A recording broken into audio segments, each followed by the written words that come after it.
বাংলা একাডেমিতে একজন ভালো গবেষক ছিলেন, বিবলিওগ্রাফার আমিরুল মোমেনীন। তিনি বাংলাদেশের নজরুল চর্চা নামে একটা প্রবন্ধে আবু হেনার অগ্রন্থিত কিছু বইয়ের সংগ্রহ করেছিলেন। কবিতা আছে সেখানে, কিন্তু উনি পাশে লেখেন না যেটা কবিতা। যেমন একটা কবিতার নাম ঝড়, ব্রেকেটে আছে কাজী নজরুল ইসলামকে।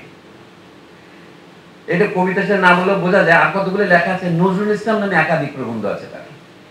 কিন্তু তিনি ছিলেন অত্যন্ত, যাকে বলা হয় একেবারে আপনি খারাপ শব্দ ব্যবহার করতে পারেন, তো তার নিজের সম্পর্কে তার ছোট মার্গ ছিল। সব লেখাকে তিনি বইতে নেননি। তার প্রথম বই যেটা বাংলা প্রবন্ধের বই, শিল্পীর রূপান্তর, তাতে নজরুল ইসলাম সম্পর্কে একটা প্রবন্ধ আছে, নজরুল কবিতা আরবি ফার্সের শব্দ, এইটাই।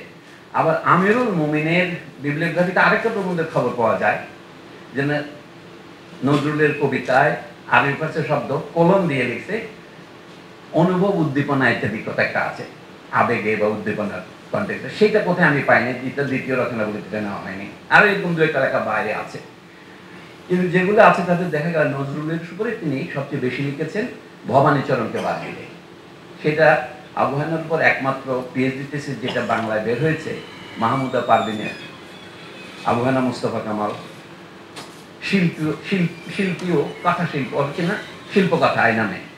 বাংলা বিভাগের লোকরা একটু কথা বেশি বলে, এইটা হচ্ছে আরেকটু ধারণা আর কি। শিল্পী লিখলেও হইতো, কিন্তু একটু লিখছে শিল্পী ও শিল্পকথা এরকম। আমি স্বপ্ন লিখছি একটা বাহুল্য আমাদের চরিত্রের মধ্যে আছে, শুধু বাংলা নয়, সব বাঙালিরই আছে, আমিও তার বই পড়তে নয়।